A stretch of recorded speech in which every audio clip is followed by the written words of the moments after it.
Hey guys, back with another map tutorial vid of basically how you want to play the game, how you want to play the map on the Burnout. If you're playing, especially if you're playing Control or if you're playing Clash, but it's really important if you are playing Control. So obviously, everyone already knows that the heavy in comp spawns right here. So pretty much, we're going to want to hold the inside purely because of that, and because it kind of is a little better. It's kind of got more lanes. It's kind of a little bit more safety than it is outside. So obviously, you're going to want one of your guys really just to being in here at all times, and just so he can kind of literally just kind of watch everything, and you know he can kind of do a lot of stuff. And your next guy's going to be on the bridge. Now, pretty much this guy's literally just going to be overseeing everything. And, you know, he can see everything from middle. He can rotate from either side to A to C. And he's kind of just there for kind of support from the guy in the middle. Now, you want your next guy on C. And this guy's literally just going to be watching this angle a lot and making sure that no one's kind of spawning behind people, behind your teammates. And then the next guy is going to be over here. Now, you're probably wondering why not have the other guy over here. And that is for one pure reason. Is you can't fully lock down the map if you have a guy here, guy here, guy here, and guy here. That is because you're still leaving this door open. People still can get through this, and once they get to this part, it's kind of really hard to take them out, and it's kind of frustrating. But if you make sure you lock down the map like a square, they can't get through over here, right? They have to, there's so much they have to do. They have two people shooting at them. If this guy needs to rotate, he can get on them. And there's just so much more teamwork and balance that you can do compared to if you have a guy over here, because you're letting people come over here. This guy literally can just, anytime somebody comes over here, you can really just lock it down. And it's just, there's no way. This guy can rotate if they start coming this way. And it doesn't make any sense to hold. You want to hold A. I'm not saying you don't hold A and C, but you do it differently. Now, say from the start that you spawn in here, you spawn inside, you get this setup, right? You're gonna spawn here, you get A, you send one person to A, or actually probably maybe send one person to A, and then send one person right here to guarantee that these people, if they come right here, right, because they're spawning over here, they're not gonna go here, and these next two people, they're just gonna come right here, and they're just going to try to stall. Right? They're going to try to push these people out.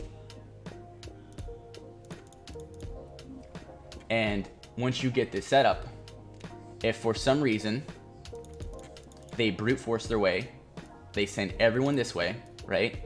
If they're sending everyone this way, you know where everyone's going to spawn, correct? You know where they're going, you know where everyone's going to be. So if for some reason let's say they take this, they kill this guy, and then they kill this guy. Pretty much what your teammates need to do is this guy needs to stay right here in library, and this guy needs to wrap around, and he needs to take B. Now, why you don't try to defend C if you can, especially if you have 4 people, defend A. But if for some reason 2 people die, this guy over here in library just needs to play super safe, and the guy over here in the East Tumbler needs to come around and take B. Now, they're going to control A, right? They're going to control it. That's fine. But if you have C and B, you still control 2 zones. Now, let me tell you why this matters. Because as soon as your teammates spawn, hopefully the guy in library is going to force your teammates to spawn still right here. You're still going to have inside. So you clear the people over at A, and that's still going to make them spawn outside, right? Now, what they're going to do is, okay, fuck, well, we have one position. Let's take B. Well, guess what? Yeah. Good luck trying to take back B when you have this guy literally throwing grenades at you constantly. This guy's just lowering fire down. Like, you won't be able to take B back that easily. And while they're trying to take B, as soon as you kill 1 or 2, guess what? This guy rotates over here, grabs A again. Boom. Now you control all 3. And not only do you control all 3, they're still spawning outside. As long as no one is pushing outside, they're still going to spawn there if you control inside.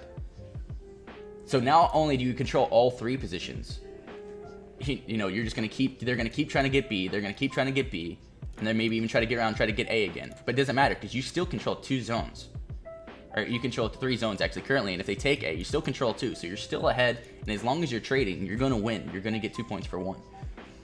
And a lot of people don't really look at it like this because they're thinking it's like, oh, if I come over here, and you can't let openings. You can't, if there's a guy here, you can't have this opening right here where people can kind of just come in and do what they want because you're sending manpower here. But you can lock down this quadrant of the map, right? And make sure you spawn here all the time. Hell, you can even spawn in here a lot. Heavy spawns right here. You can always get really good clears. You're going to have power, ammo advantage. You're going to have map advantage all the time. And it's literally what you have to do. But when you do it, you have to make sure you're doing it as a team and you do it at the right times. Like I said, as soon as these players come around and they're trying to take A and they kill one guy, this guy immediately needs to leave. He has to capture B while everyone's focusing on getting A. It's pretty much during the madness, he's going to be able to capture that. And they're like, okay, we got it. That's fine. But as long as this guy over here in library stays alive and he's forcing your teammates to spawn in here, you guys just all run over here, clear out the rest of the guys. You can still control B. And once you clear them, guess what? They're going to spawn outside again. And they won't be able to do anything. Yes, they were able to get A, but like I said, now you can still control 2 zones. And as long as you play this correctly and make sure time efficiency, everything is time efficient. As soon as you know this is happening, you have to react. You have to go for it. You can't just sit back and see what they're going to do and just try to play to just team shot as much as you can. As soon as they come over here, try to get them weak, trying to stall. So this guy comes around, he's capturing B because they're going, hey, let them capture B.